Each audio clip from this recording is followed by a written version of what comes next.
주님의 날 주님 전에 나와 예배를 드릴 수 있도록 은혜 주심을 감사드립니다. 하나님 아버지, 우리의 예배를 받아 주시옵소서.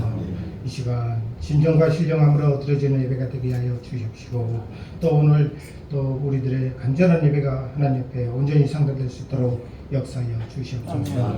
성령과 능력으로 충만한 예배가 되게 하여 주시옵소서. 감사드리며 예수 그리스도 이름으로 기도합니다. 아멘. 하늘에 계신 우리 아버지여, 이름이 거룩히 여김을 받으시오며 나라의 임하옵시며 뜻이 하늘에서 이룬 것 같이 땅에서 이루어지이다. 오늘날 우리에게 용할 양식을 주옵시고, 우리가 우리의 죄 지은 자를 사하여 준 것 같이 우리의 죄를 사하여 주옵시고, 우리를 시험에 들게 하지 마옵시고 다만 하나님께서 구하옵소서. 나라와 권세와 영광이 아버지께 영원히 있사옵나이다. 아멘.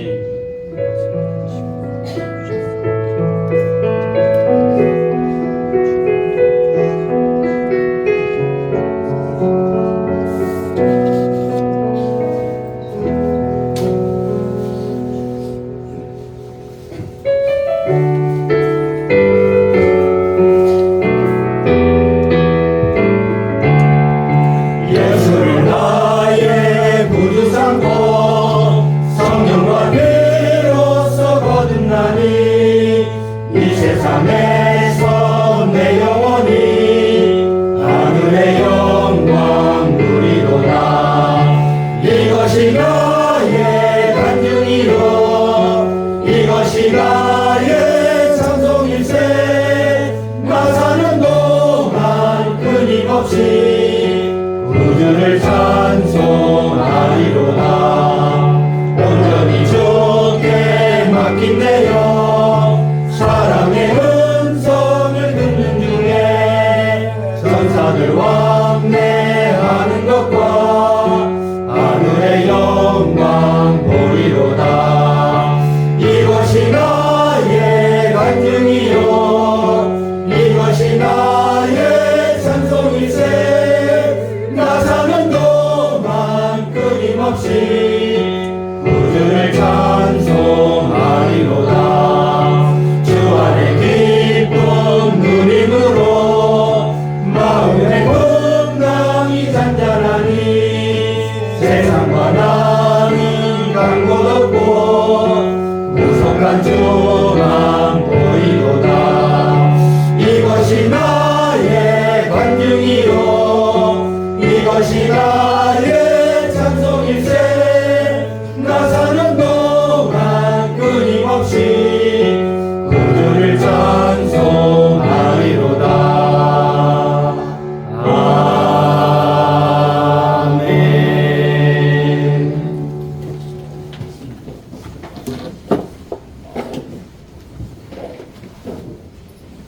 언제나 살아가시고 역사하시는 주 하나님 아버지를 찬양합니다. 가을이 무르익는 10월의 첫째 주에 생명의 주인이신 하나님 아버지께 예배를 드립니다. 이 시간 우리의 예배를 받아주시고 우리의 기도를 들으사 우리를 회복시켜 주시옵소서.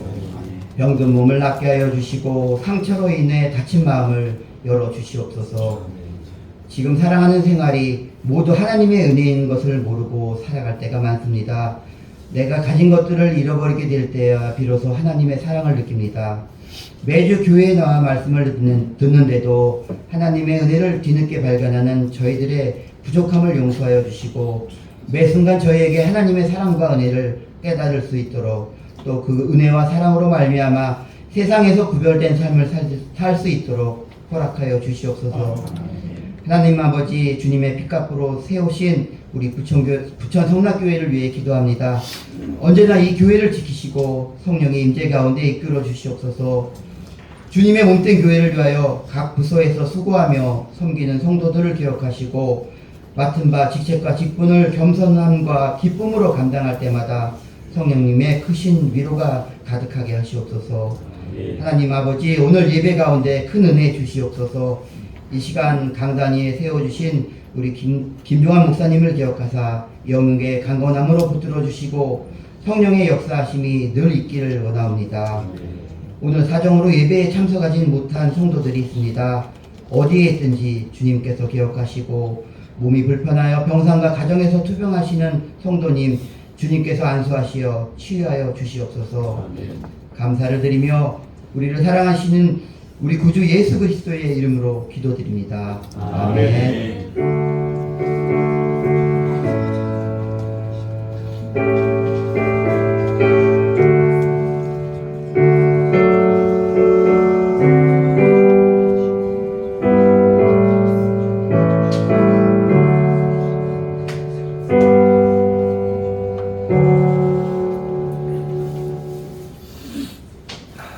예, 감사합니다. 찬양 너무 좋습니다.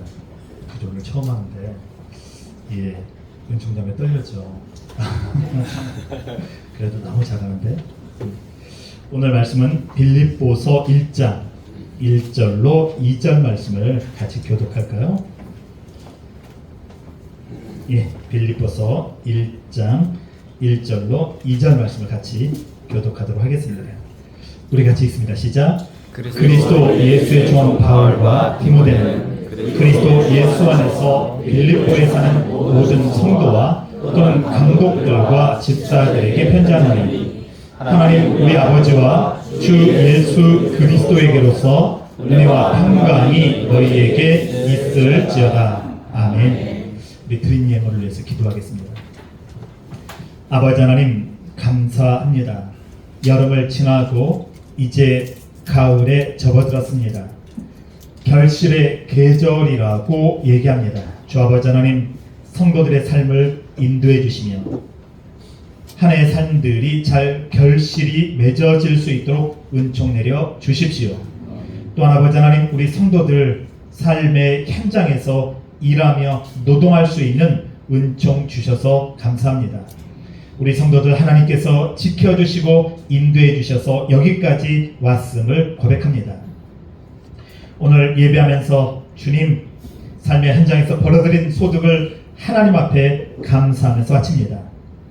하나님이 물질의 주인 되심을 믿습니다. 그리고 아버지 하나님, 예물을 드렸습니다. 매일 지켜주심을 감사하면서 예물을 드립니다. 주 아버지 하나님, 주님께서 기억해 주시고 인도해 주시고 채워 주십시오. 성도들의 귀한 예물을 하나님께서 받으시고 연락하여 주십시오. 주님, 기도합니다. 우리 성도들 중에 육신적인 질병으로 고통당하는 성도들이 있습니다. 뿐만 아니라 아버지 하나님, 가족 중에서도 아버지 하나님, 육신적인 질병 때문에 고통당하는 성도들이 있습니다. 주님, 이 시간 만져주시고 치료하여 주십시오. 거친 세상, 주 아버지 하나님, 힘든 세상, 또 아버지 삭막한 세상을 살다 보니 마음의 상처를 입은 성도들도 있습니다. 또한 아버지 하나님, 정신적인 고통을 당하는 성도들, 또 가족들도 있습니다. 주 아버지 하나님, 상처를 싸맬 뿐만 아니라 정신적인 안정과 쉼도 허락해 주십시오. 주 아버지 하나님, 예물을 드리기 위해서 사업하는 성도들이 있고 직장 생활하는 성도들이 있습니다. 직장을 위로해 주시고 직장 생활을 하나님이 복 주실 뿐만 아니라 사업하는 성도들, 일하는 성도들, 창업하는 성도들, 주 아버지 하나님 기억해 주시고 지켜 주십시오. 또한 아버지 하나님, 진학을 앞두고 있는 우리 학생들이 있습니다. 주 아버지 하나님, 이제 진학의 계절이 다가왔습니다. 주 아버지 하나님, 진학의 은총도 허락해 주시기를 원합니다. 또한 아버지 하나님, 직장에 취직했지만 여전히 비정규직으로, 또한 아버지 하나님, 계약직으로 일하는 성도들도 있습니다. 주 아버지 하나님, 정규직으로 전환되는 은총도 허락하여 주십시오. 또한 아버지, 안식하지 못하고 주일에 일해야 되는 성도들, 아버지 하나님, 안식하면서 하나님께 예배할 수 있도록 여건도 열어주십시오. 우리가 드린 헌금이 쓰이는 곳마다 하나님 나라가 확장될 뿐만 아니라 주 아버지 하나님, 어려운 이웃들을 위해서 사용되는 예물이 될 수 있도록 복 내려 주십시오. 예수님의 이름으로 간절히 기도드렸습니다. 아멘. 우리 앞에 있는 분들하고 인사할까요? 반갑습니다. 정말 오랜만에 뵙는 것 같습니다. 보고 싶었죠? 일부 예배 때는 소리가 컸는데 좀 서운해지려고 합니다. 2부 예배 때는 소리가 조금 작습니다. 보고 싶었죠? 예. 저도 정말 많이 보고 싶었습니다. 그러니까 너무 좋습니다. 우리 청년들도 좋고요. 그리고 우리 어르신들도 좋고, 우리 장로님들도 좋고, 예, 집사님들도 다 그러니까 너무 반갑습니다. 오늘 말씀의 제목은 빌립보 교회 시작이라고 잡았습니다. 빌립보 교회 시작. 은혜와 평강이 있을지어다. 너희 시작하는데 은혜와 평강이 있기를 원한다 라는 바울의 인사입니다. 오늘 예배하는 모든 성도분들에게 좋으신 우리 하나님의 은총과 은혜가 있길 주님의 이름으로 간절히 축원합니다. 오늘부터 빌립보서 말씀을 전할까 합니다. 이 빌립보서는 유럽에 세워진 최초의 교회입니다. 그 교회가 어떻게 자충우돌하면서 세워지고 있는지, 그리고 어떻게 하나님 나라의 일을 감당하고 있는지 오늘 말씀을 통해서 살펴보기를 원합니다. 이 빌립보서는 예배소서, 골로새서, 빌레몬서와 함께 옥중서신이라고 불립니다. 바울이 로마 감옥에서 썼기 때문에 붙여진 이름이기도 합니다. 옥중서신은 바울 사도가 언제 죽을지, 죽음을 앞두고 있습니다. 내가 언제 죽을지 모르는 상황 가운데 빌립보서, 빌립보 교회에 전하고 있는 목회 서신이라고 할 수 있을 것 같습니다. 성도들을 생각하면서 너희들이 교회를 시작하고 있는데, 교회를 세워가고 있는데 어떻게 세워가고 있는지 이 바울이 걱정도 될 뿐만 아니라 궁금도 하죠. 그래서 성도들을 생각하면서 믿음의 편지를 쓴 것입니다. 이것이 바로 옥중서신 중에 하나인 빌립보서인 거죠. 빌립보 교회는 바울이 유럽에 세운 최초의 교회입니다. 여러분, 최초의 교회죠.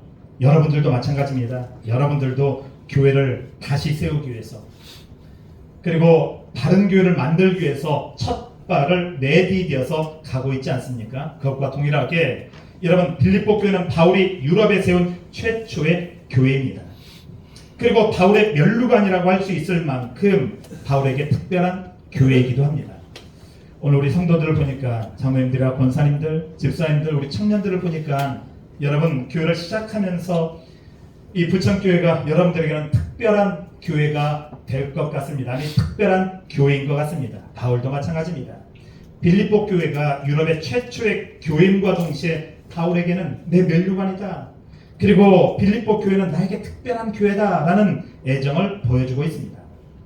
바울은 아시아에서 복음을 전하고 싶어 했습니다. 바울이 굉장히 치밀한 사람입니다.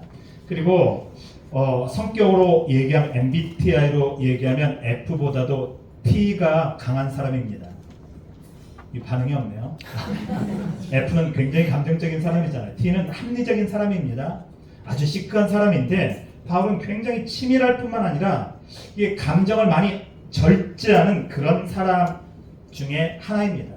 이런 바울이 여러분, 이 치밀하게 아시아의 복음을 전하고 싶어서 준비합니다.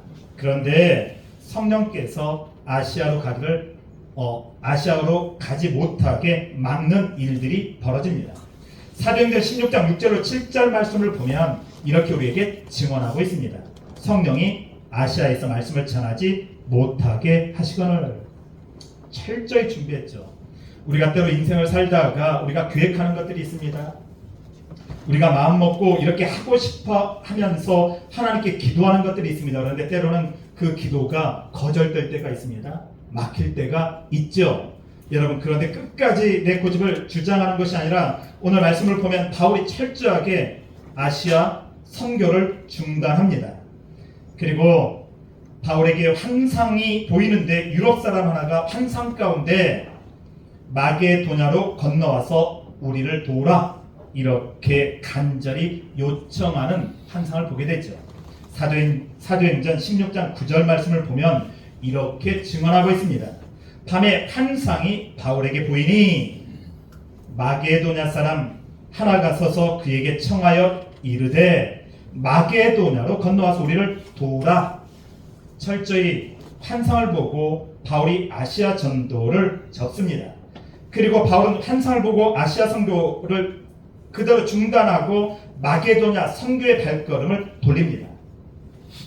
이것이 유럽의 복음이 최초로 전해지게 된 시초입니다. 그리고 빌립보 교회의 시작을 알리게 됩니다. 이렇게 빌립보 교회가 시작하게 되죠. 빌립보 교회 초기 설립 멤버들에 대해서도 사도행전 16장 12절부터 잘 말씀하고 있습니다. 집에 들어와서 사도행전 16장 이하를 꼼꼼히 읽어 보셔야 됩니다. 16장 이하를 보면 빌립보 교회가 생겨나면서 초대 성도들에 대한, 그러니까는 설립 멤버들에 대해서 잘 우리에게 말씀해주고 있습니다. 바울과 디모데, 실라와 누가가 빌립보에 처음 도착해서 전도할 사람을 모색합니다. 도착해가지고 말씀을 전해야 되니까 누구에게 말씀을 전할까? 이 전도할 사람들을 모색하는 일이 벌어집니다. 그런데 전도할 사람을 찾지 못합니다. 낙심이 되죠. 이런 가운데 안식일이 됩니다. 주일이 되죠. 그래서 바울 일행이 주일 안식일을 지키기 위해서 빌립보 지역에 있는 강가로 내려갑니다. 이 강가로 나가는데, 그런데 그곳에 마침 여인들이 모여 있습니다. 여인들이 모여 있으니 바울이 어떻게 했겠어요? 가서 말씀을 전하죠. 열심히 복음을 전하는데 빌립보에서 의류사업, 옷사업, 이 옷장사를 크게 하는 누디아라는 이방 여자가 하나님께서 이 이방 여인의 마음을 감화시켜 버립니다. 그래서 이 여인이 예수를 믿는, 복음을 받아들이는 역사가 일어납니다. 누디아가 성령을 받죠. 여러분, 성령을 받은 누디아가 집안 식구들을 모읍니다. 집안 식구들을 모아놓고 집안 식구들이 모두 세례를 받게 만듭니다. 모두 세례를 받죠. 이로 인해 누디아 가족이 유럽 최초로 예수님을 믿고 공식적으로 세례를 받은 세례 교인이 되게 됩니다. 이 사람들이 빌립보 교회를 창립하게 되죠. 설립하게 되는 것입니다. 이로 인해 누디아 가족이 유럽 최초로 예수님을 믿는 공적인 세례 교인이 되고, 그리고 누디아가 바울 일행을 강권해서 집으로 데려옵니다. 집으로 데려와서 무엇했겠어요? 여러분, 가정을 열고 그 가정에서 예배를 시작하게 됩니다. 바로 빌립보 교회를 개척하게 되는 것이죠. 제가 목회했던 교회가 그렇습니다. 제가 목회했던 교회가 13년 담임 목사로 사역했던 교회가 1969년 남서울교회, 고신 남서울교회와 제가 목회했던 교회가 20명씩 딱 분립해서 개척을 했습니다. 개척을 할 때 분립해서 교회를 세울 때 믿음이 좋은 장모 집사님이 당신의 거실을 내놔서 거기에서 예배가 처음 시작되고, 그리고 1970년 3월 1일 날 교회를 세웠다. 3일 정신을 가지고 세웠다. 그래서 3일교회라고 이름을 짓게 됩니다. 여러분, 대부분 그래요. 성령을 받고 아니면 믿음 충만한 사람들이 교회를 시작할 때 자기 집을 오픈하는 경우들이 많습니다. 바로 빌립보 교회, 유럽에 최초로 세워진 빌립보 교회도 누디아라는 여성이 자기 집을 오픈하고 개방하면서 바울과 함께 교회가 개척됩니다. 이게 바로 빌립보 교회의 시작인 것이죠. 이 교회가 유럽 최초의 교회가 됩니다. 그리고 루디아 가족이 빌립보 교회 최초의 성도들이 됩니다. 사도행전 16장 16절 말씀을 보면 빌립보 교회 두 번째 성도들이 소개되고 있습니다. 두 번째 성도들. 바울 일행이 빌립보에서 열심히 전도하고 기도할 때 점치는 귀신에 들려서 인생이 망가진 소녀를 발견하게 됩니다. 그리고 그 소녀에게 귀신을 쫓아내주는 일을 하죠. 이 소녀가 빌립보 교회의 두 번째 성도가 됩니다. 이런 분들이 모여서 교회를 시작하게 되죠. 그리고 교회가 천천히 발전할 뿐만 아니라 성숙되어 갑니다. 빌립보 교회 세 번째 성도가 사도행전을 보면 그대로 드러나는데, 바울 일행이 그 점치는 귀신 들린 소녀를 쫓아준 것 때문에, 여러분, 그 점치는 귀신, 그 소녀를 이용해서 돈 벌었던 사람들이 바울 일행을 로마의 풍속을 어지럽힌다라고 해서 바울 일행을 로마에 고소하게 되죠. 이로 인해서 바울과 실라가 엄청나게 매질을 당합니다. 성경에 보면 정말 많이 맞았다고 말합니다. 매질을 당하고 감옥에 수감되죠. 감옥에 수감된 바울과 실라가 밤중에 기도하면서 찬양할 때 감옥문이 흔들리고 열리는 일이 벌어지죠. 여러분, 이때 감옥을 지키는 간수가 죄인들이 다 도망갔다라고 생각하고 자결하려고 하는 일들이 벌어지죠. 바울이 급하게 우리가 여기 있다, 자결을 멈춰라 라고 소리칩니다. 이로 인해서 그 간수가 예수를 믿게 되죠. 간수가 가족과 함께 바울에게 세례를 받는 일이 벌어집니다. 그리고 간수의 가족들이 빌립보 교회의 성도가 됩니다. 이렇게 빌립보 교회가 유럽에서 최초로 시작되게 된 것이죠. 그러니 한번 생각해 보십시오. 바울이 복음을 전하면서 최초로 세워진 그 교회에 대한 애정이 얼마나 컸겠습니까? 그 사랑을 빌립보 서신을 보면 그대로 드러내고 있습니다. 바울과 빌립보 교회는 가족 같은 존재를 넘어섭니다. 빌립보 교회는 바울을 믿음의 아버지로 섬겼고, 그리고 존경했다고 말하고 있습니다. 아주 특별하고 따뜻한 사랑의 관계를 유지하게 되죠. 1장 8절 말씀을 한번 볼까요? 1장 8절 말씀을 보면 이렇게 고백하고 있습니다. 내가 예수 그리스도의 심장으로 여러분들을 그리워하고 사모한다고 말합니다. 심장으로 사랑하는 게 어떤 것인지 여러분, 구천교회를 그리고 옆에 있는 성도들을 심장으로 사랑하시죠? 대답이 안 나와요. 심장의 마음을 가지고 사랑하시죠? 네. 예, 억지로 대답을 받는 것 같습니다. 예, 바울이 고백하고 있어요. 내가 빌립보 교회를 그리스도의 심장으로 그리워한다, 사모한다, 사랑한다. 지금 바울이 로마 감옥에 있습니다. 그러면서 그런 고백을 하고 있는 것이죠. 뿐만 아니라 빌립보서 4장 말씀을 보면 바울이 빌립보 교회 성도들을 이렇게 말합니다. 내가 사랑하고, 굉장히 시크한 사람 아닙니까? 감정을 굉장히 절제하는 사람 중에 하나입니다. 그리고 여러분, 치밀하고 합리적인 바울이 사랑한다고 고백하는 것은 진짜 사랑하는 것이죠. 여러분, 4장 말씀을 보면 이렇게 말하고 있습니다. 내가 사랑하고 그리워하는 형제들, 나의 기쁨이요 나의 면류관인 사랑하는 성도들이라고 말합니다. 빌립보 교회가 내 면류관입니다. 내가 하나님 앞에 가서 내놓을 수 있는 것은 빌립보 교회입니다. 주님, 빌립보 교회가 내 삶의, 내 복음의 면류관입니다 라는 고백을 하고 있죠. 교회 하나 세우는 게 이런 여러분 아픔들이 있습니다. 그렇게 고백하고 있는 것이죠. 바울은 냉철한 사람입니다. 감정보다는 이성이 앞서는 사람이고 합리적인 사람인데 빌립보 교회 성도들에게 사랑의 감정을 그대로 표현하고 있는 것이죠. 빌립보 교회도 바울을 엄청나게 사랑하고 아낍니다. 정말 좋은 목회자, 바르고 올바른 목회자를 여러분 성도들이 아껴주는 것이죠. 정말 귀하게 여기는 것이죠. 여러분, 이 교회를 하면서 좋은 교회를 만들려고 하면서 고민되는 게 있습니다. 여러분, 강압적이고 힘을 사용하는 사람들에게는 사람들이 고개를 숙여요. 그리고 여러분 막 복종하고 순종하는 일들이 벌어집니다. 그런데 여러분, 사랑뿐만 아니라 바르게 목회하려고 하는 목회자들을 사람들이 쉽게 보는 경우들이 굉장히 많아요. 여러분, 다른 목회자들, 좋은 목회자들을 귀히 여기고, 그리고 여러분 잘 사랑해주고 아껴서 그가 옳은 목회의 길을 갈 수 있도록 감당하게 해야 되는데, 여러분 거친 사람들 때문에, 함부로하는 사람들 때문에 좋은 목회자들이 상처를 입고 정말 목회하고 교회를 바로 세울 정말 심성이 고든 목회자들이 중간에 꺾이는 것을 너무 많이 봅니다. 그런데 여러분, 빌립보 교회도 바르게 복음을 전하려고 하는 바울을 엄청나게 사랑하고 아낍니다.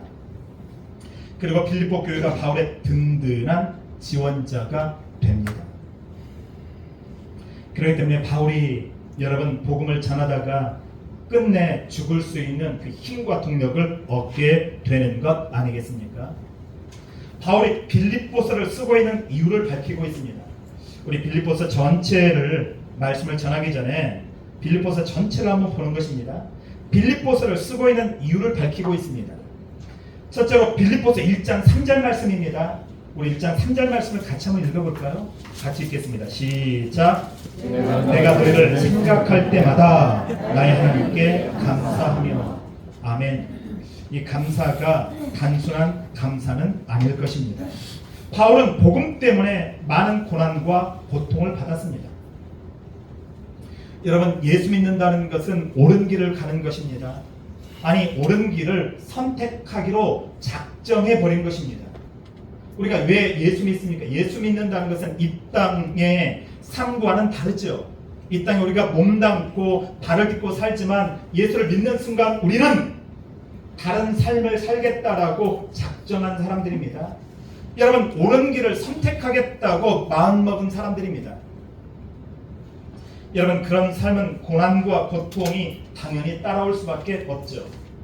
많은 사람들이 예수 믿는 것 때문에 고난받았다 이렇게 얘기하는데, 우리 삶을 돌아보면 여러분 엄밀하게 따지면 복음 때문에 그렇게 고난받지 않습니다.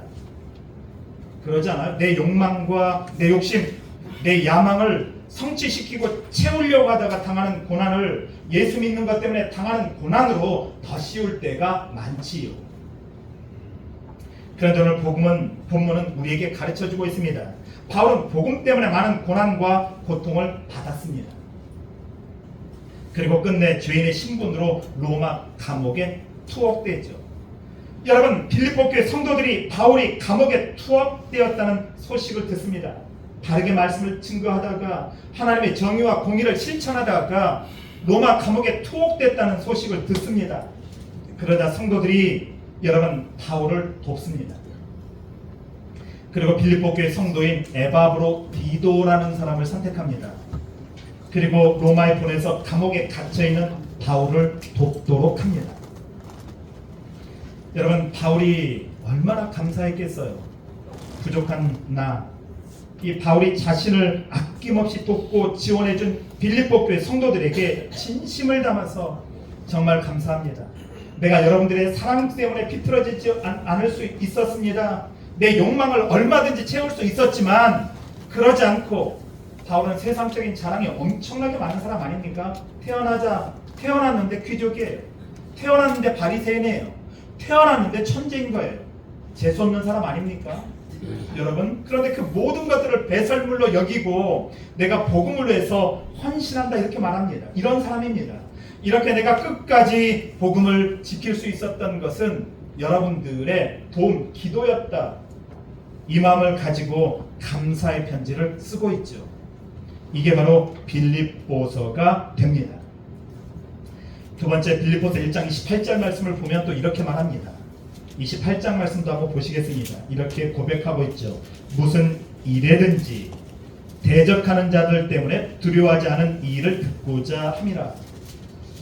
여러분, 감사도 있었지만 이 에바브로디도가 바울에게 와서 빌립보 교회 소식을 전하는 것입니다. 지금 빌립보 교회에 이런 문제들이 산적해 있습니다. 여러분, 교회를 세우려고 교회를 시작했지만 사람들이 모이면 분명히 문제가 벌어지게 되지요. 어떤 문제가 벌어지고 있습니까? 오늘 본문 말씀을 보면 무슨 일에든지 대적하는 자들 때문에 이렇게 말씀합니다. 빌립보 교회가 처한 상황에 대해서 목회적인 권면을 하기 위해서 빌립보서를 쓰고 있는데, 교회가 복음 때문에, 진리의 말씀 때문에 고난을 당하고 있다고 말합니다. 그리고 교회에서 주님의 일을 하려고 하는데, 여러분, 때로 정의의 일, 옳은 일, 바른 일을 하려고 하는데 문제가 벌어질 때가 교회는 많습니다. 바로 반대를 위한 반대를 하는 사람들이 있었다고 말합니다. 옳은 일, 정의로운 일, 주님의 일을 해야 되는데 무조건적으로 반대를 위한 반대를 하는 것이죠. 대안도 없습니다. 여러분, 반대를 할 때는 대안이 있어야 되는데 나는 무조건 싫어. 목회하다 보면 이런 일들이 벌어집니다. 여러분, 옳은 일들인데도 불구하고 여러분, 대안도 없이 그냥 무조건 덮어놓고 반대하는 일들이 벌어지는데, 빌립보 교회에서도 그런 일들이 벌어졌다고 말합니다. 바울은 빌립보 교회가 이런 상황을 어떻게 대처해야 되는지 목회적인 권면을 빌립보서를 통해서 하고 있습니다. 그리고 세 번째, 빌립보서 3장 2절 말씀입니다. 3장 2절 말씀을 보면 이렇게 말하고 있습니다. 한번 말씀을 보시겠습니까? 개들을 삼가고, 행악하는 자들을 삼가고, 몸을 상해하는 일을 삼가라. 빌립보 지역의 특징 때문입니다. 이 빌립보는 여러분, 이 로마와 같은 위상을 가지고 있었습니다. 여러분, 로마에서 충성했던 태역 군인들이 빌립보 지역에서 노년을 보내는 거예요. 아주 좋은 곳에서. 그러다 보니까 엄청나게 타락합니다. 뿐만 아니라 거짓 교사들과 이단들이 날뛰는 곳이기도 합니다. 여러분, 이단들이 교회를 어지럽히고 있었습니다. 교회뿐만 아니라 세상을 어지럽히고 있었죠. 지금 보면 우리 시대의 신천지라든지 이단들이 여러분 교회뿐만 아니라 세상을 어지럽히고 있습니다. 예수 믿는 사람들이 진리의 말씀대로 살지 못하기 때문에 이단들이 날뛰는 것 같습니다. 여러분, 이단들이 교회를 어지럽히고 있었습니다. 여기에 대해서 바울이 강력하게 말하고 있습니다. 거짓 교사들을 악을 행하는 자, 악인들이라고 말합니다. 시편 1편을 보면 악인들, 죄인들, 오만한 자들에 대해서 말씀하고 있는데 바로 악인들이라고 이들을 강하게 질책하고 있는 것이죠. 그리고 손할례당을 조심해라. 이들은 사람을 살리고 교회를 세우는 자들이 아니다.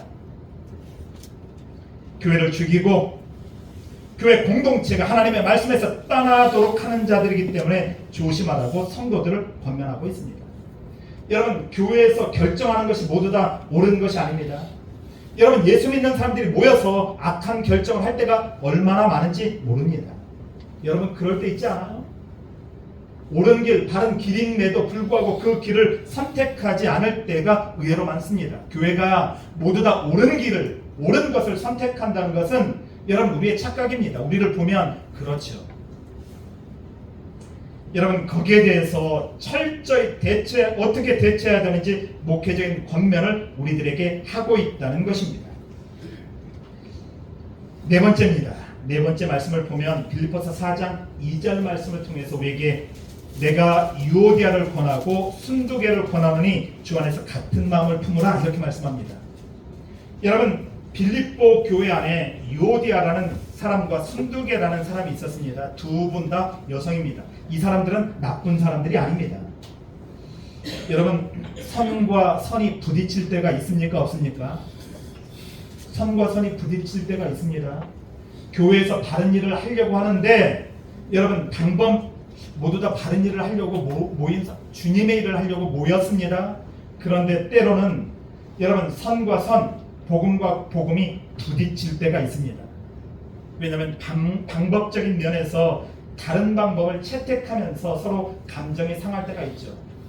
교회는 악인들, 악한 것만 결정하는 것이 아닙니다. 때로는 좋은 일을 하려고 하면서도 부딪힐 때가 있다는 사실입니다. 바로 유오디아와 순두개가 바로 그렇습니다. 둘 다 좋은 사람입니다. 빌립보 교회가 잘 성장하다가 교회 내부에서 헤게모니 싸움이 벌어졌습니다. 초대교회가 큰 교회가 아닙니다. 한 20명, 30명 정도 모입니다. 여러분 예배석 교회도 그렇고 데살로니가 교회도 그렇고 대부분 여러분 초대교회가 뭐 거창하게 컸다. 예루살렘 교회만 빼고요. 대부분 20명, 30명 정도 모였던 여러분 작지만 강한 교회들이죠. 그런데 사람들이 모이다 보니까 문제가 벌어지기 마련이죠. 여러분 성도들이 50명에서 100명 정도로 부흥하다 보니 교회 설립 멤버였던 유오디아와 순두개라는 여성 리더십이 주도권 경쟁을 벌인 것입니다. 여러분 여성 리더들이 경쟁 아니면 서로 이 작은 것에서부터 불똥이 튈 때도 있습니다. 밥할 때 여러분 3그릇 하자, 아니야 4그릇 하자, 아니면 여러분 반찬 짜 싱거워 이거 별것 아닌 것 같은데 목회를 하다 보니까 주방에서부터 일이 벌어지더라고요. 그리고 나서 나중에 싸움이 벌어지는 일들도 벌어집니다. 여러분 이런 문제, 이 사소한 것에서부터 시작해가지고 여러분 무슨 일이 벌어져요? 헤게모니 싸움, 바로 주도권 경쟁이 벌어졌다고 말합니다. 그래서 하는 일마다 서로 의견이 갈렸습니다. 그리고 서로 판을 갈라서 힘싸움을 하다 보니 여러분 두 여성 리더자가 서로 헤게모니 싸움을 하다 보니까 성도들이 우왕좌왕 할 때도 있어요. 때로 누구 편을 들어야지? 이게 누구 편을 들지 못. 선과 선이 부딪힐 때 이런 일들이 벌어질 수 있다는 것입니다. 여러분 그래서 바울이 아주 강력하게 목회적인 권면을 하면서 뭐라고 말합니까? 한 마음이 되라. 이렇게 빌립보서를 통해서 말씀하고 있습니다. 이것이 빌립보서가 우리에게 주고 있는 메시지입니다. 자 그렇다면 빌립보서 말씀을 꼼꼼하게 읽어보면 이번 주에 빌립보서를 적어도 3번 이상 읽으십시오.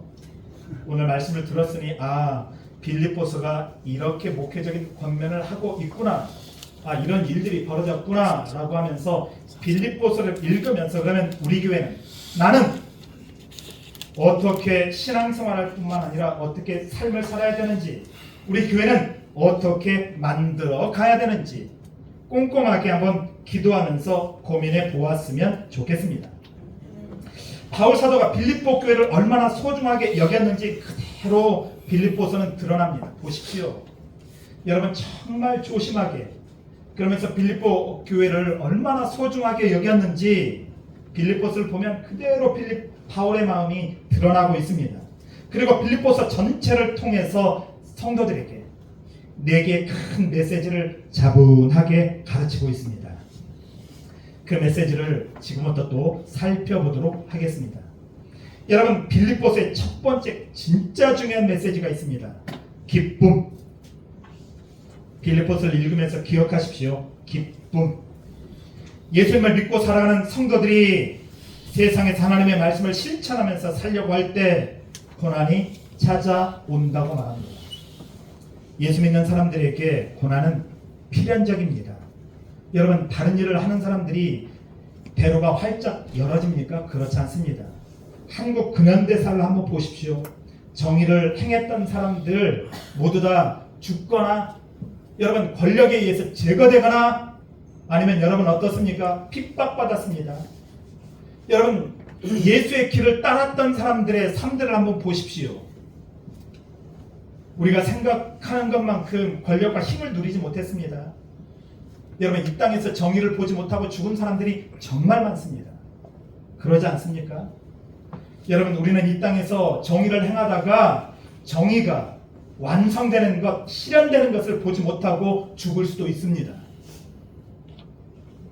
그런데 바울이 기쁨을 우리에게 얘기하고 있습니다. 고난은 예수 믿는 사람들에게 당연한 결과라고 말합니다. 바울은 복음을 전하다가 로마 감옥에 투옥됩니다. 빌립보서 1장 7절 말씀을 보면 바울은 내가 지금 로마 감옥에 수감되어 있다고 고백합니다. 그런데 감옥 생활이 너무너무 괴롭다고 솔직하게 말합니다. 바울 서신을 보면 여러분 고난이 기쁘다는 말을 한 번도 안 해요. 세상에 고난이 기쁩니까? 바울이 로마 감옥에 있으면서 우리 막 고난이 찾아오면 막 안 그런처럼 나 믿음 좋은 것처럼 이렇게 하지 않아도 좋습니다. 여러분 바울이 솔직하게 괴롭다고 말합니다. 바울은 감옥에서 육체적인 고통과 정신적인 고통을 당하고 있다고 말합니다. 나는 육체적으로도 힘들지만 정신적으로도 진짜 힘듭니다. 육체적으로는 손목과 발목에 족쇄가 채워져 있는데 그 족쇄의 고통이 심하다고 말합니다. 그런데 육체적인 고통뿐만 아니라 정신적인 고통도 있다고 말합니다. 여러분 예수 믿어도 육체적인 고통도 있고 정신적인 고통도 찾아옵니다. 예수 믿는 사람들 중에서 정신적인 아픔을, 정신적인 질환을 앓을 수도 있습니다. 옛날 막 그랬죠. 귀신 들렸다고. 그렇지 않습니다. 그렇지 않습니다. 예수 믿어도 정신적인 아픔을 당할 수 있습니다. 여러분 성경에 보면 예수 믿는 사람들 중에서 그런 사람들 많습니다. 그럴 수 있습니다. 바울도 고백하고 있죠. 고통뿐만 아니라 정신적인 고통도 있었다고 말합니다. 처음 로마 감옥에 수감될 때는 가택 연금 상태에 있었기 때문에 조금은 자유로웠습니다. 그런데 로마 황제 네로가 돌변하죠. 그리고 기독교에 대한 엄청난 박해를 시작합니다. 이때 바울은 자신의 죽음이 다가오고 있다는 사실을 직감하게 됩니다. 죽음을 직감할 때 기뻐할 수 없습니다. 저희 아버지가 5월 25일 날 주님의 부름을 받았습니다. 췌장암 4기 판정을 받고 1년 9개월 정도 고생을 했는데요. 처음 여러분 70년이 넘는 통합직교회의 안수집사였습니다. 재정을 있으면서 계속 맡다가 돌아가셨는데요. 여러분 암 판정을 받을 때 어떤 아들이 목사고 자기가 이렇게 열심히 예수님을 믿었는데 어떻게 나에게 이런 일이 벌어질 수 있느냐 막 이런 마음이 막 들어서 얘기를 하더라고요. 그런데 어떻습니까? 그 모든 것들을 나중에 믿음으로 승화시키는 것들을 보았는데 여러분 그 고통이 큽니다. 그래서 기쁨은 단순한 문제가 아닙니다. 여러분 그런데 바울이 고백하고 있는 것이죠. 여러분 자신의 죽음이 다가오고 있다는 사실을 직감하게 됩니다. 그리고 재판 결과에 따라서 사형을 받을 수 있기 때문에 정신적인 압박이 엄청나다고 말합니다. 바울 서신을 보면 행간을 보면 참 정신적인 고통이 엄청났겠구나. 여러분 우리 살다 보면 육체적인 고통보다 정신적인 고통이 더 클 때가 있죠. 바울의 마음에 은혜와 평강이 그런데 찾아왔다고 말합니다. 지금까지 함께 하신 우리 예수님의 신실함을 생각할 때 마음이 바뀌었다는 것이죠. 죽음이 더 유익할 수 있다는 결론을 내립니다. 기쁨을 선택했다고 말합니다. 때로는 우리가 예수 믿을 때 여러분 진리의 길을 선택한 것처럼 때로는 고난 중에도 나는 기쁨을 선택했습니다라는 신앙의 모습, 신앙의 결연한 자세를 보일 때가 있지요. 여러분, 죽음이 더 유익할 수 있다는 결론을 딱 내립니다. 빌립보서를 보다 보면 그런 결론에 도달하게 되지요. 그리고 성도들이 기뻐하라고 말씀합니다. 우리 빌립보서 4장 4절로 6절 말씀 성경을 찾아서 함께 읽어볼까요? 단순한 기쁨이 아닙니다. 우리 4장 4절로 6절 말씀을 같이 한번 읽도록 하겠습니다. 시작. 주 안에서 항상 기뻐하라. 내가 다시 말하노니 기뻐하라. 아멘. 여러분, 이 기뻐하라, 우리가 집에서 여러분 액자를 걸 때 주 안에서 항상 기뻐하라. 내가 다시 말하노니 기뻐하라. 이렇게 말씀하고 있는데요. 제가 보기에 이 말씀 정말 어려운 말씀입니다. 여러분, 나는 고난 가운데에서도 기뻐하기로 선택했다. 나는 예수 믿기로 선택했다. 나는 예수의 삶을 믿기로 다짐했다. 라는 다짐이 이 속에 들어가 있는 것이죠. 우리 5절 말씀부터 6절 말씀까지 계속 읽어볼까요? 시작. 너희 가능을 모든 사람들에게 알게 하라. 주께서 가까우시니라. 아무것도 염려하지 말고 다만 모든 일에 기도와 간구로 너희 구할 것을 감사함으로 하나님께 아뢰라.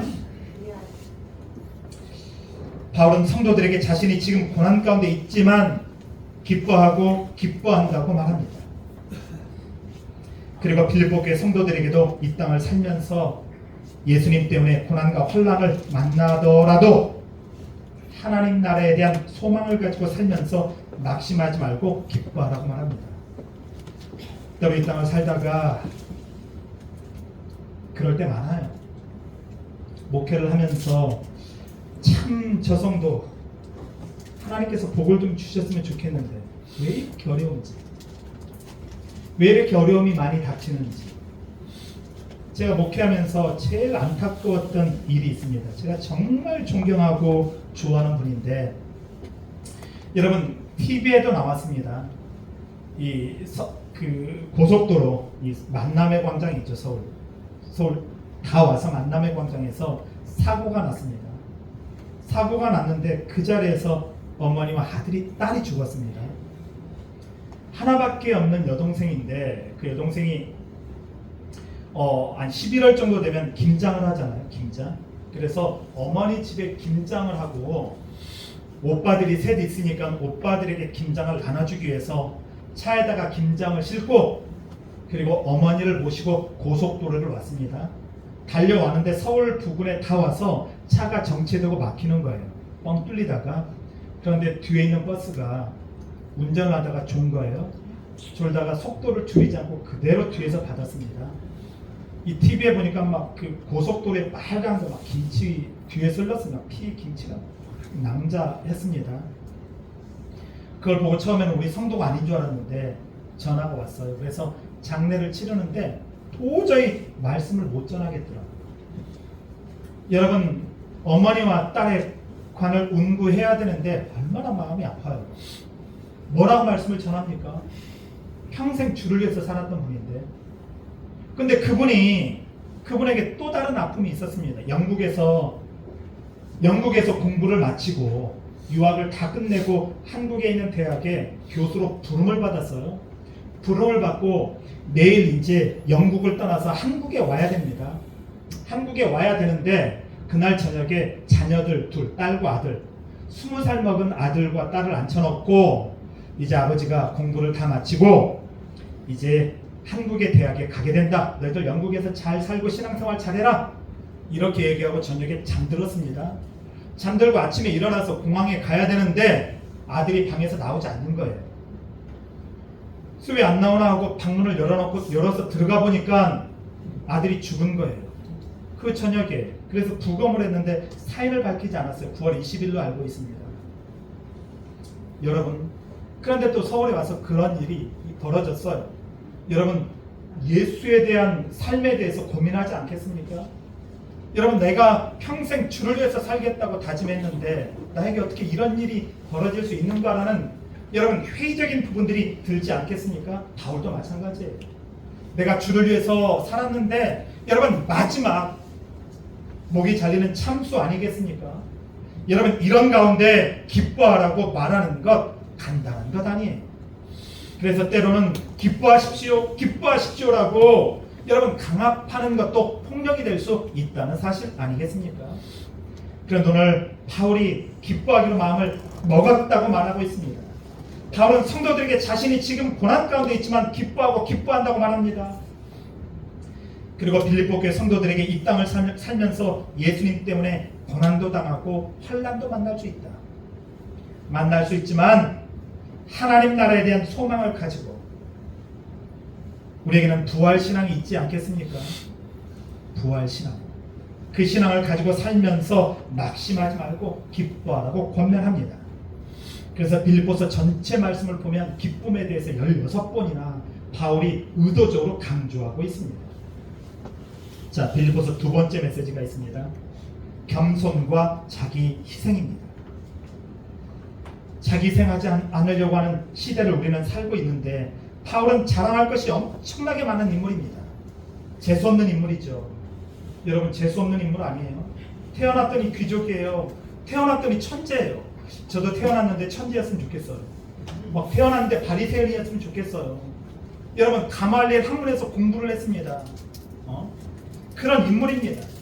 그래서 빌립보서 3장 4절 말씀을 보면 바울이 이렇게 말합니다. 나는 세상적인 면에서 내세울 것이 너무 많다. 너무 많다. 너무 많다. 자랑할 것도 너무 많다. 너무 많다.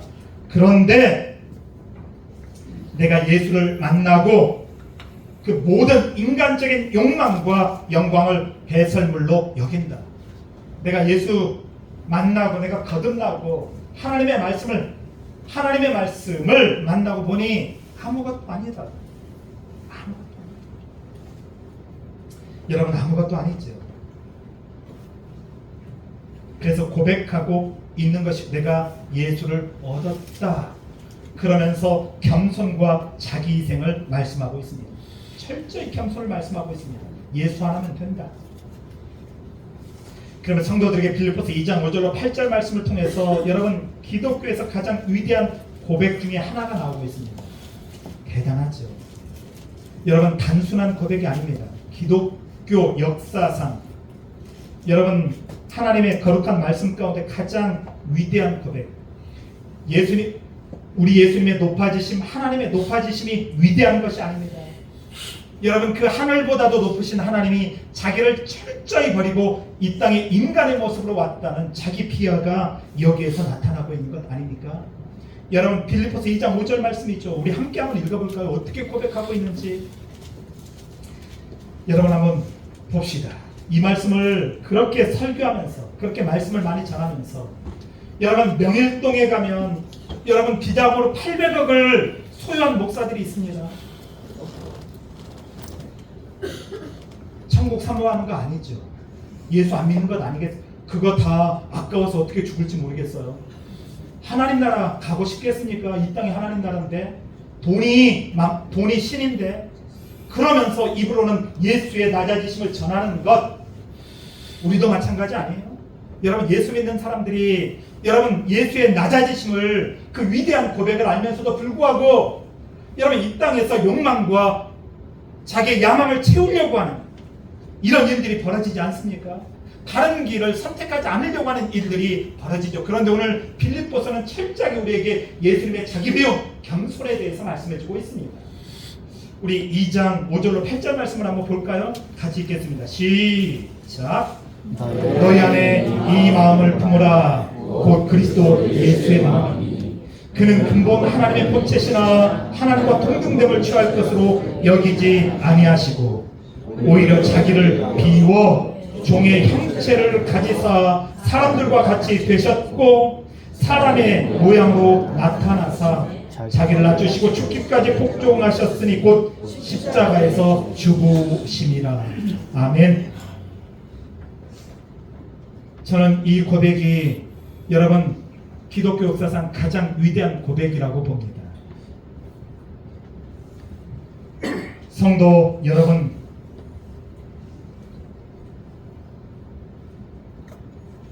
하나님 외에는 자랑할 것도 내세울 것도 없습니다. 교회도 마찬가지죠. 우리가 복음 이외에 내세울 것이 있습니까? 교회가 정의를 잃어버리고 있고 공의를 잃어버리고 있고 옳은 길을 잃어버리고 있죠. 그냥 예수 믿는 사람처럼 살면 되는데. 성도 여러분, 명심하십시오. 교만은 사람에게 가장 먼저 찾아옵니다. 교만은 사람에게 가장 먼저 찾아옵니다. 그리고 가장 늦게 떠나는 끈질긴 죄악입니다. 교만이 제일 늦게 떠납니다. 죽는 순간까지 여러분 자기 아직도 고집을 버리지 않습니다. 교만은 모든 악의 시작입니다. 그리고 모든 악은 교만에서부터 시작됩니다. 교만은 만족할 줄도 모릅니다. 자기를 희생할 줄도 모르게 만듭니다. 그리고 필연적으로 탐욕으로 변질됩니다. 그리고 욕망으로 발전하게 됩니다. 그래서 바울은 빌립보 교회 성도들에게 예수님처럼 자기를 부인하고 겸손할 것을 말씀하죠. 교회가 겸손하지 않아요. 무례해요. 교단에서 저한테 광고 하나를 보냈어요. 참여교회 명단을 달라고. 서울역에서 200만 명이 모여서 집회를 하겠다고. 그렇게 모이면 뭐합니까? 힘을 자랑하고 싶은 거죠. 우리 숫자를 자랑하고 싶은 거죠. 하나님의 거룩한 음성은 세미함 속에 있습니다. 작은 것 속에 있습니다. 낮아짐에 있습니다. 나는 예수 믿는 사람들이 큰 것을 추구하지 않았으면 좋겠어요. 하나님은 작은 것에 충성하라고 말씀합니다. 작은 것에 충성하다 보면 우보천리죠. 하나님이 맡겨주신 작은 것, 내가 무엇 아닙니다. 소걸음으로 천리를 가는 것입니다. 작은 것에 충성하면서 여러분 소걸음으로 천리를 가다 보면 하나님께서 일하시지 않겠습니까? 그렇게 가는 부천교회 되길 주님의 이름으로 간절히 축원합니다. 네. 와, 58분이네요. 그래도 2개 남았습니다. 빌립보 3번째 메시지, 하나됨입니다. 하나됨. 빌립보서 4장 말씀을 보면 누구와 누구예요? 같은 마음, 같은 멍에 함께. 여러분 하나 되시죠. 불의를 위해서 하나 되지 말라는 것입니다. 통합에서 부끄러운 일을 행했죠. 힐링교회라고 얘기를 합니다. 힐링교회, 치유하는 교회라고 뭐 이름도 다 나왔죠. 통합총회장 김우식 목사. 부끄러운 짓을 했으면 입에도 담기 싫어요. 그런데 더 문제는 무엇인 줄 아십니까? 성도들 60%가 61%가 여러분 찬성을 해줬다는 것 아니겠습니까? 그럴 수 있지 하고 찬성을 해줬죠. 하나님의 말씀을 가지고 잘못되었습니다라고 말하는 39%는 무엇입니까? 여러분 그런데 하나 되면 안 되는 것이죠. 악에 하나 되지 않길 주님의 이름으로 간절히 축원합니다. 괜찮아요. 하나님은 많은 사람들이 모였다고 일하시는 분이 아닙니다. 하나님은 작은 자들을 통해서 일하시는 분 아니겠습니까? 성문 밖에 있는 사람들을 위해서 일하십니다. 여기에서 하나됨은 무엇을 위해서 하나되라는 것입니까? 옳은 것을 위해서 하나되라. 복음을 위해서 하나되라. 바른 것을 위해서 하나되라. 그래서 같은 마음, 같은 멍에 함께라는 말씀을 하고 있습니다.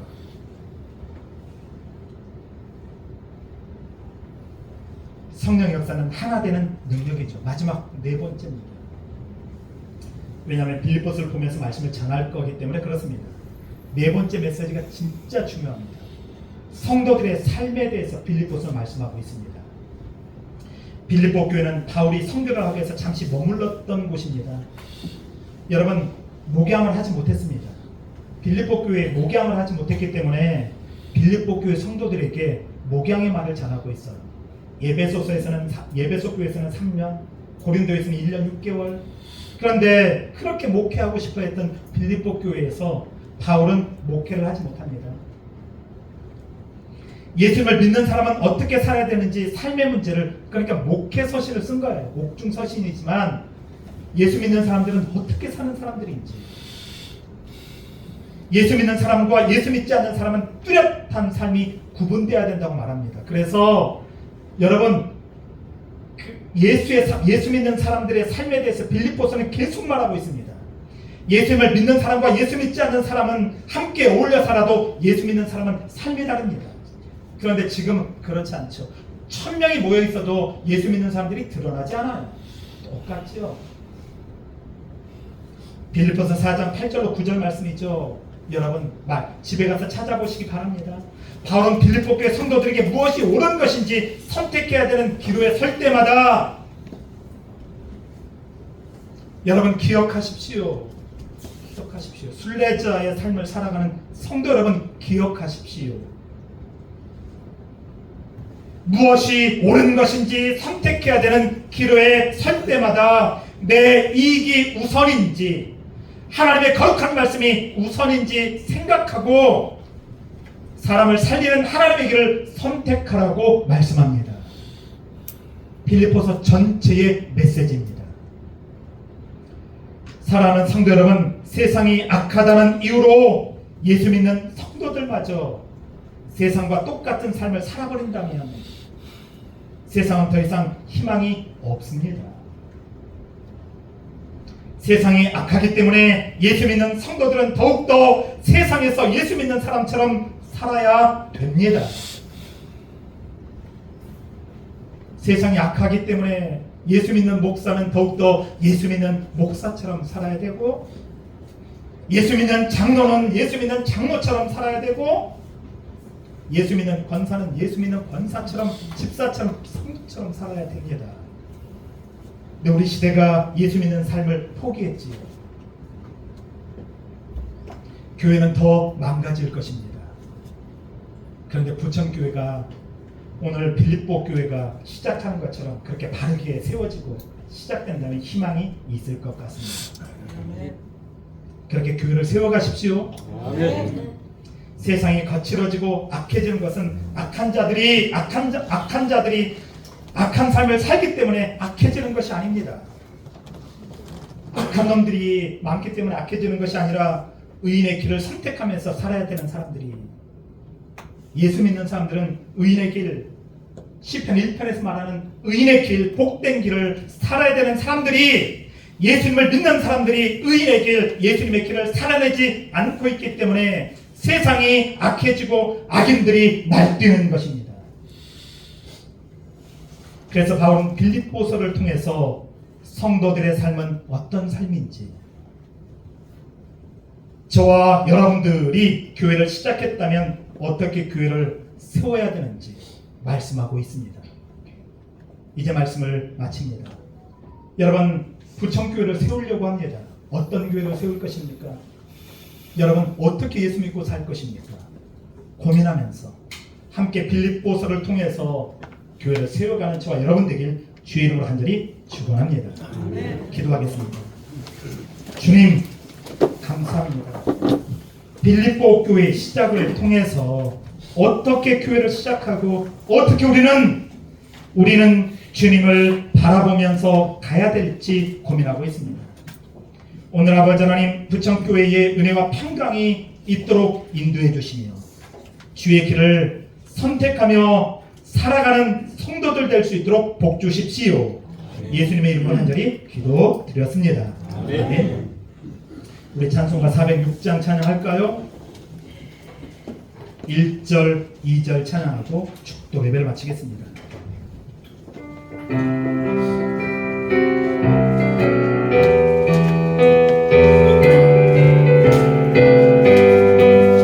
고난 내 영혼 편히 싣고 풍랑 잃어도 안전한 복음까지도 다스리시는 주의 영원한 바르지에 주의 영원하신 발 함께 하사 항상 나를 붙드시니 어느 곳에 가든지 요동하지 않으며 주의 발을 의지함이라. 세상 친구들 나를 버려도 예수를 함께 동행함으로 주의 은혜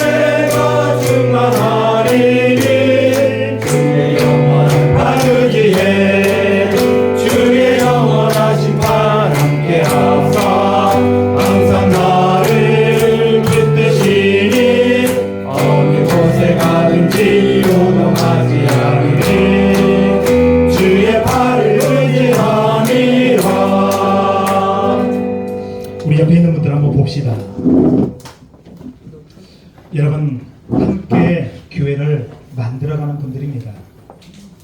좋은 교회, 바른 교회를 만들어 보겠다고 작정한 사람들입니다. 마음먹은 사람들이죠. 여러분, 그렇게 가다 보면 지칠 때도 있습니다. 우리 지치지 않게 해달라고. 우리 바른 교회, 옳은 교회, 부천에 그래도 주님이 보실 만한 교회 하나를 만들어보자라는 마음을 가지고 함께 가는 분들입니다. 우리 옆에 있는 분들이 지치지 않게 함께 갈 수 있도록 옆에 있는 분들을 위해서 기도한 다음에 제가 축도하고 예배를 마치겠습니다. 기도하겠습니다. 주님 감사합니다. 오늘 아버지 하나님, 유럽의 최초로 빌립보 교회가 시작되고 있습니다. 그 빌립보 교회가 하나님의 거룩한 말씀을 가지고 합니다. 주님의 말씀을 살다 보니 고난도 올 수 있는데 기뻐하고 말하고 있습니다. 뿐만 아니라 아버지 하나님, 자기 비움과 겸손을 실천하면서 타인을 위하라고 말하고 있습니다.